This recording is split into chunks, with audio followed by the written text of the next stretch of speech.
Assalamualaikum warahmatullahi wabarakatuh. Perkenalkan saya Maiza Misrin Abila, NIM 2021 01070026. Saya di sini akan menjelaskan tentang sudut eksterior. Yang pertama yaitu definisi sudut eksterior. Definisi sudut eksterior yaitu setiap sudut yang bersisihan dengan salah satu sudut interior dan dua sudut lainnya dinamakan dengan sudut interior jauh. Sudah jelas bahwa pada gambar di atas menunjukkan bahwa sudut 1, sudut 4, dan juga sudut 7 dinamakan dengan sudut interior. Sedangkan sudut 2, sudut 3, sudut 5, sudut 6, sudut 8, dan juga sudut 9 dinamakan sudut eksterior. Kemudian pada gambar di atas juga menunjukkan bahwa sudut luar yaitu sudut 3 bersisihan dengan sudut 1, maka sudut 4 dan juga sudut 7 dinamakan dengan sudut interior jauh. Kemudian yang kedua yaitu teorema sudut eksterior, bahwa sudut eksterior dari segitiga lebih besar dari sudut interior jauh lainnya. Di sini membuktikan bahwa besar sudut BCD lebih besar dari besar sudut ABC. Pernyataannya yang pertama yaitu misal E titik tengah dari garis BC. Alasannya karena setiap segmen mempunyai tepat satu titik tengah. Yang kedua yaitu garis BE kongruen dari garis CE. Alasannya karena definisi titik tengah. Yang ketiga yaitu perpanjangan garis AE dan EF sama dengan EA. Alasannya karena teorema penempatan titik. Yang keempat yaitu sudut BEA kongruen dari sudut CEF. Alasannya karena bertolak belakang. Yang kelima yaitu segitiga BEA kongruen dari segitiga CEF. Alasannya karena postulat dari sisi, sudut, dan juga sisi. Yang keenam yaitu sudut ABC kongruen dari sudut ECF, kemudian besar sudut ABC sama dengan besar sudut ECF. Alasannya karena akibat langkah 5. Kemudian pernyataan ketujuh yaitu besar sudut ECF ditambah dengan besar sudut FCD, yaitu menghasilkan dengan besar sudut BCD. Alasannya karena hal itu merupakan penjumlahan. Yang kedelapan yaitu besar sudut ABC ditambah besar sudut FCD menghasilkan besar sudut BCD. Alasannya karena langkah 6 dan juga langkah 7.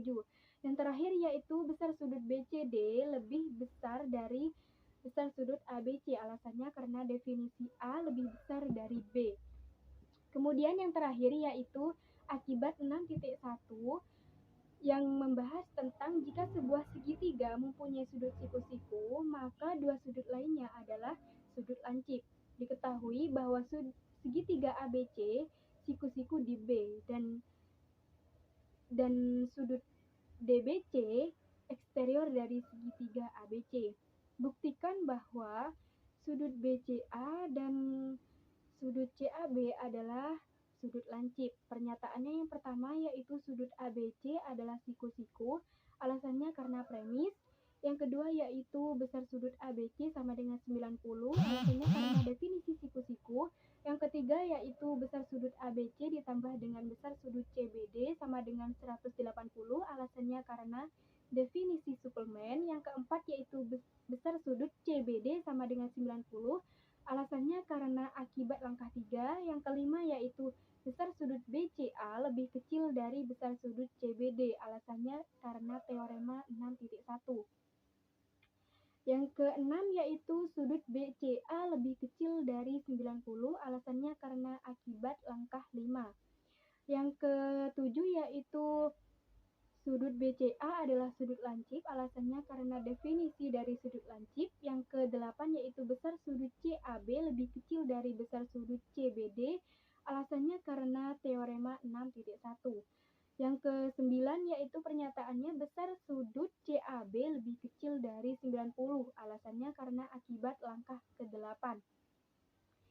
Yang terakhir yaitu pernyataannya besar sudut CAB adalah sudut lancip. Alasannya karena definisi dari sudut lancip.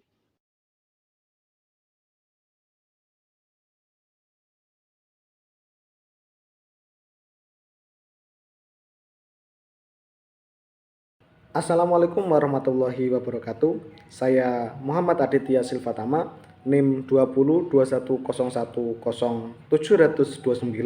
akan menjelaskan tentang teorema hipotenusa kaki, yaitu teorema 6.2 dan teorema 6.3. Yang mana teorema ini kelanjutan dari teorema 6.1 yang telah dijelaskan oleh Maiza Misrin Abila tadi. Langsung saja ke materinya ya. Baik, kita mulai dari teorema 6.2. Di sini 6.2 mengatakan diketahui kesesuaian antara dua segitiga jika dua sudut dan sisi depan salah satunya dalam sebuah segitiga kongruen dengan bagian-bagian yang bersesuaian segitiga kedua, maka kesesuaian itu merupakan kongruensi atau sudut-sudut sisi sudut-sudut, tergantung. Di sini maksudnya yaitu ketika ada dua segitiga, ya, ada dua segitiga, dua sudut yang bersesuaian antara kedua segitiga ini itu kongruen, dan sisi depan salah satu sisi depan dari sudutnya ini, segitiga ABC misalkan, itu kita misalkan AC yang kongruen. Jadi salah satu sisi depannya, entah itu BC atau AC, kalau pada kondisi ini. Ya. Kita misalkan AC yang sama dan DF. Di teorema ini mengatakan kongruen jika diketahui dua sudut dan satu sisi di depannya itu kongruen. Kenapa kok nggak diantaranya, kok nggak sudut ini? Kalau sudut ini kan sudah terbukti yang dulu yang sudut sisi sudut yang terbukti kongruen pada teorema sebelumnya. Sekarang bagaimana kalau sudut-sudut sisi atau sisi sudut-sudut, tergantung bagaimana membacanya. Apakah kongruen? Kongruen menurut teorema 6.2. Nah, menurut teorema 6.2,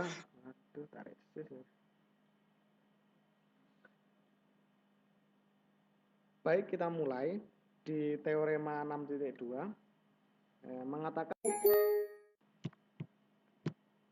Baik, kita mulai di teorema 6.2 mengatakan bahwa diketahui kesesuaian antara dua segitiga jika dua sudut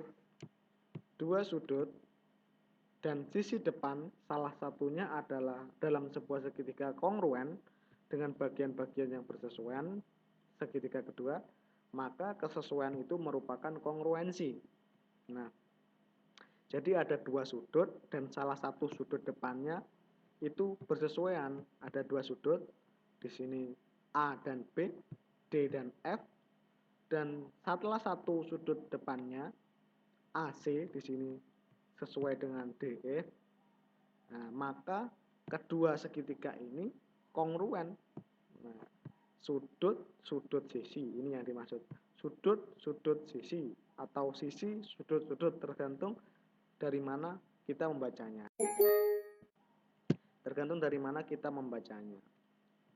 Itu menurut teorema 6.2 kedua segitiga ini kongruen. Jadi jika diketahui sudut-sudut sisi atau sisi sudut-sudutnya itu kongruen kalau menurut 6.2. Di teorema sebelumnya kan kita sudah mengetahui kalau kongruen itu sudut sisi sudut yang bersesuaian atau sisi sudut-sudut, itu yang kita ketahui di teorema sebelumnya. Tapi di teorema ini ada sudut-sudut sisi atau sisi sudut-sudut, itu kongruen kata di teorema ini. Nah, kita buktikan. Diketahui AC kongruen dengan DF, AC kongruen dengan DF, sama. Lalu sudut A kongruen dengan sudut D, sudut B kongruen dengan sudut E. Berdasarkan teorema 6.2, sudut ABC kongruen dengan segitiga ABC kongruen dengan DF. ya, segitiga ABC kongruen dengan segitiga DEF. Nah, apakah benar kongruen? Kita buktikan. Membuktikan teorema 6.2 ini kita menggunakan bukti tak langsung.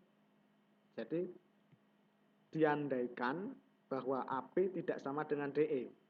Ya, AB tidak sama dengan DE.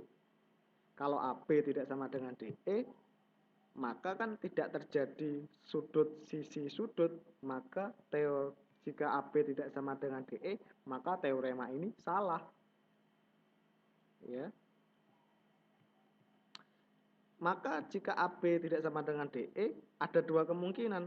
Bisa AB lebih besar daripada DE, atau AB lebih kecil daripada DE. Ya. Selanjutnya, kemungkinan pertama dulu. Kemungkinan pertama AB lebih besar daripada DE. Karena tadi misalkan bahwa AB itu tidak sama dengan DE, maka AB itu bisa lebih besar. Di sini kemungkinan pertama lebih besar saja. AB lebih besar daripada DE. Ya. Di sini AB lebih besar daripada DE. Kita andaikan dari pengandaian. Lalu pilih P sehingga AP sama dengan DE. Pilih P sehingga AP sama dengan DE. Dari mana? Dari teorema penempatan titik. Kita ukur DE, kita samakan dengan AP. Ya. Selanjutnya segitiga APC kongruen dengan segitiga DEF. Dari postulat sisi sudut sisi, ya, dari postulat sisi sudut sisi sudut sisi. AP kongruen dengan DE. Nah, lalu A sesuai dengan D, AC sesuai dengan DF, maka sisi sudut sisi. Sesuai dengan postulat yang sudah kita pelajari dulu, maka segitiga APC kongruen dengan DEF.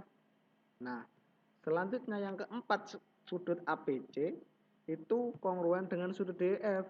Sudut APC, jadi sudut P-nya ini ya, APC kongruen dengan DEF. Dari mana? Dari definisi kekongruenan segitiga ya. Ketika dua buah segitiga kongruen, maka sudut-sudut dan sisi-sisi yang bersesuaian juga kongruen, kan gitu. Lalu yang kelima, sudut APC kongruen dengan sudut ABC. Loh, kok bisa? Karena transitif. APC ya sesuai dengan E dan E sesuai dengan B, maka B sesuai dengan P ya. E dan sesuai dengan P yang tadi, yang didefinisikan tadi, yang diketahui. B sesuai dengan E diketahui. Lalu E sesuai dengan P, maka P sesuai dengan B, sifat transitif. Nah, ternyata sudut APC kongruen dengan sudut ABC kontradiksi dengan teorema 6.1 yang mengatakan bahwa sudut eksterior lebih besar daripada sudut interior lainnya. Nah, loh, kok bisa kontradiksi? Kita lihat. Segitiga CPP. Kita lihat segitiga CPP. Maka seharusnya berdasarkan teorema 6.1 APC ya. APC ini kan sudut eksterior dari segitiga CPP ya. Salah satu sudut eksterior daripada CPP. Nah, sudut interior lainnya dari APC, sudut interior jauh maksudnya dari APC itu kan B dan C. PBC atau ABC dengan ACB ya. Maka seharusnya berdasarkan teorema 6.1 yang kita pelajari tadi, sudut P ini lebih besar daripada sudut B. Ya, sudut eksterior APC di sini harus lebih besar daripada ABC. Ya, karena APC ini eksterior daripada ABC ya. Nah, dikarenakan kontradiksi AB lebih besar daripada DE, AB lebih besar daripada DE tidak mungkin. Nah, Jadi yang seharusnya P itu lebih besar, APC itu lebih besar daripada ABC, di sini dikatakan kongruen.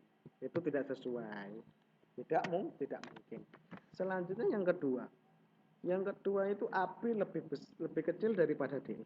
Karena kan tadi misalkan AB tidak sama dengan DE. Jadi bisa AB lebih kecil daripada DE atau AB lebih besar daripada DE yang tadi. Di sini AP lebih kecil daripada DE.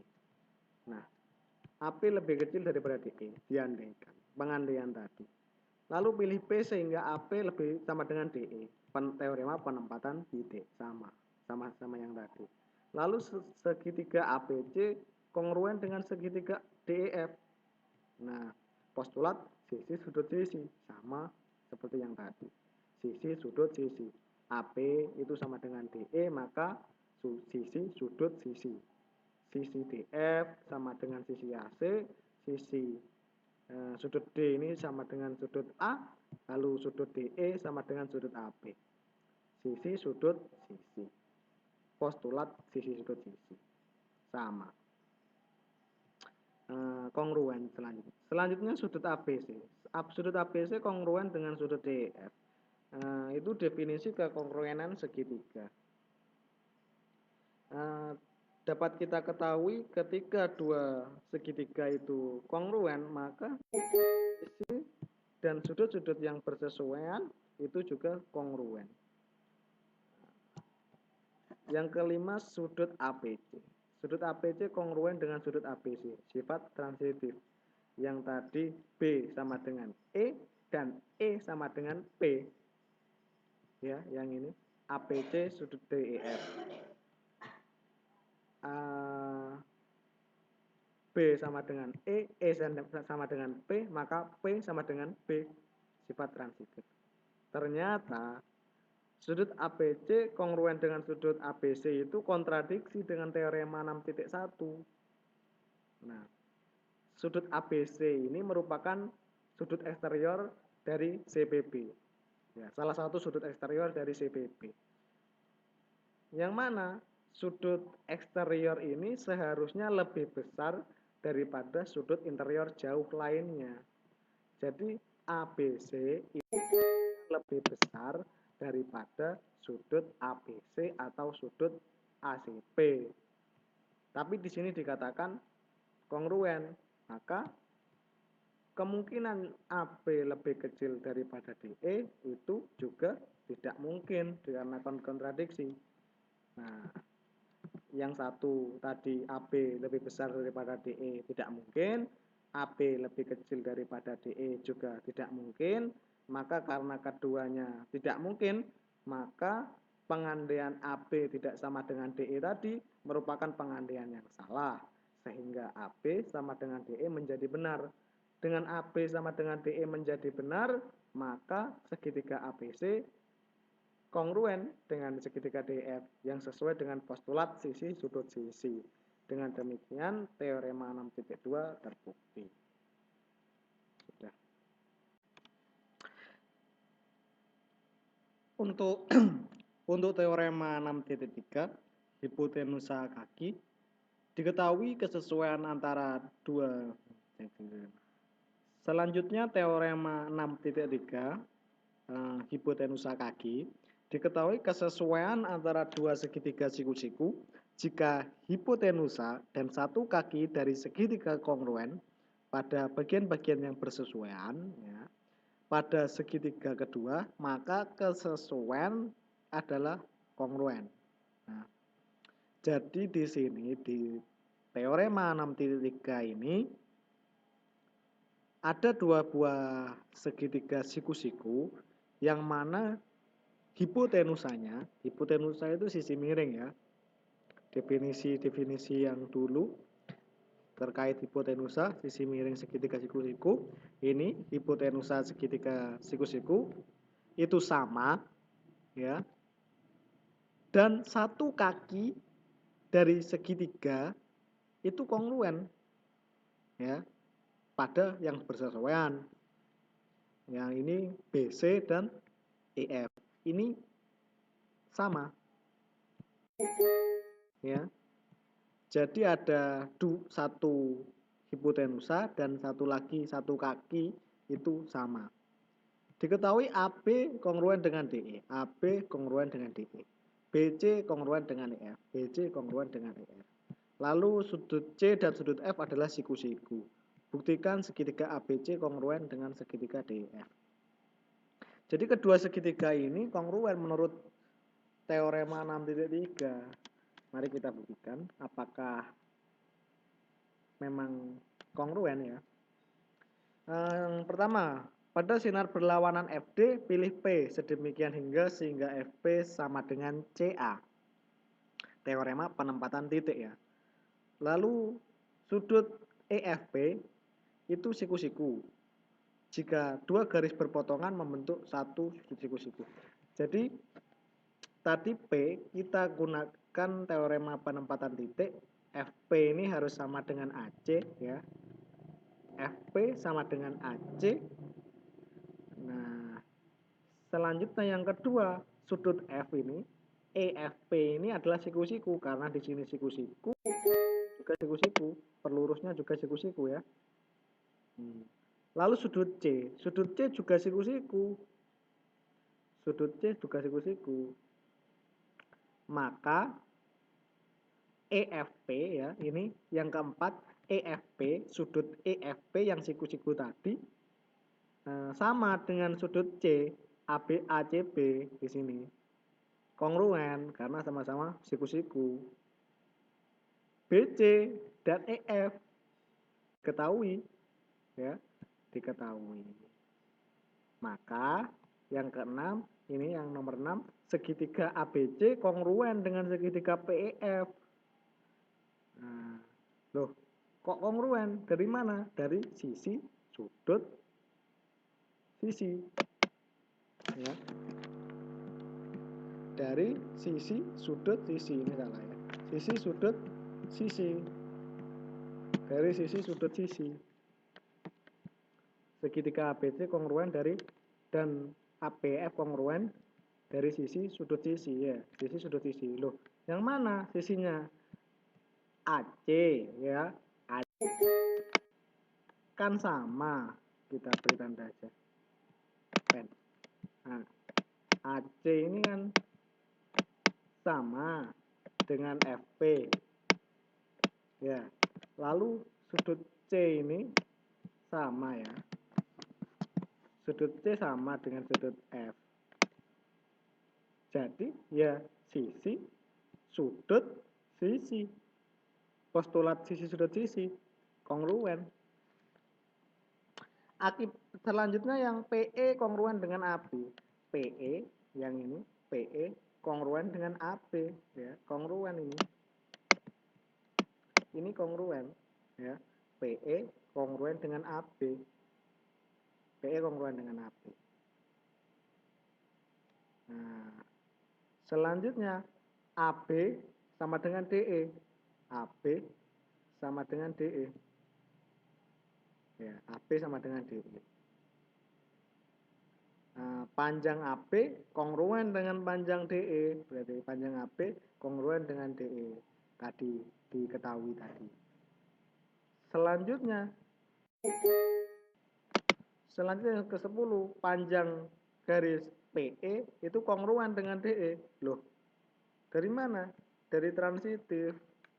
PE AB kan tadi sama dengan PE. Oh, PE ya, PE ini kan tadi sama dengan AB. Sedangkan AB sama dengan DE, maka PE juga sama dengan DE. Sifat transitif. AB ini sama dengan PE ini. Nah, AB ini juga sama dengan DE, maka PE sama dengan DE. PE sama dengan AB, AB sama dengan DE, DE sama dengan PE. Nah, gitu. Sifat transitif. Selanjutnya, sudut D kongruen dengan sudut P. Sudut D tadi, sudut D ya ini. Sudut D kongruen dengan sudut P. Loh, kok kongruen? Ya karena teorema segitiga sama kaki, kedua sisinya sama, ya sudut di sini juga sama. DE sama dengan PE itu sama, maka sudutnya yang di sini sama. Ini sama. Sudut di sini sama dengan di sini. Ya. Selanjutnya EFD siku-siku, EFD sudah diketahui FD siku-siku. Nah, EFD ya, EFD ini, EFD dan EFP itu kongruen. Nomor 13, EFD dan EFP kongruen. Ya, kongruen. Semua sudut siku-siku itu kongruen, kan sama-sama siku-siku. Di sini 90, di sini juga 90. Ya. Nah, selanjutnya 14, segitiga PEF kongruen dengan segitiga DEF. Segitiga PEF itu mana? PEF yang ini kongruen dengan DEF. Dari mana? Dari teorema 6.1, 6.2 tadi. Sisi, sudut, sudut. Ya. Loh, sisi sudut-sudut yang mana? Sisi. Ya. Ini sama dengan ini. Ya, lalu sudutnya ini sama dengan ini. Ya, lalu sisi yang sini sama dengan sisi yang sini. Ya. Jadi sisi, sudut, sudut. Ya, sisi, sudut, sudut. Jadi sudut yang sini, maaf tadi bukan sisi ya. Saya hapus dulu.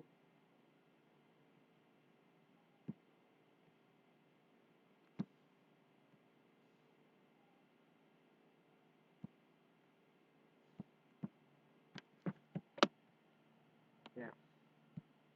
Saya hapus dulu biar baik.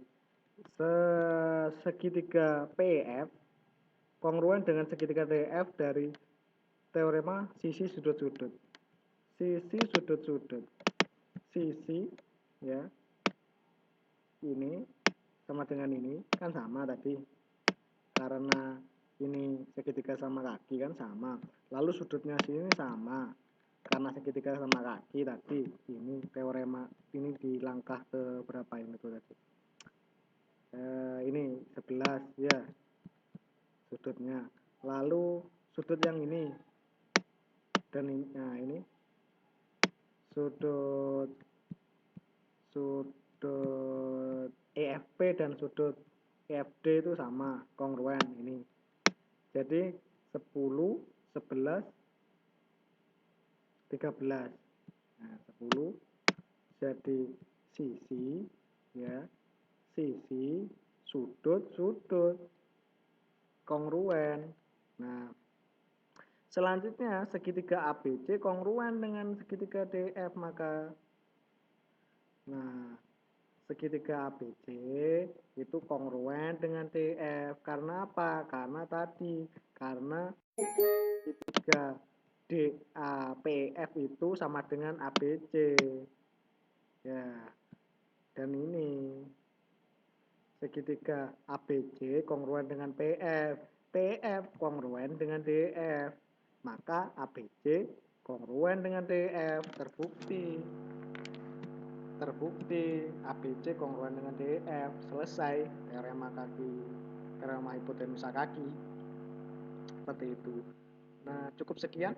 Terima kasih. Wassalamualaikum warahmatullahi wabarakatuh.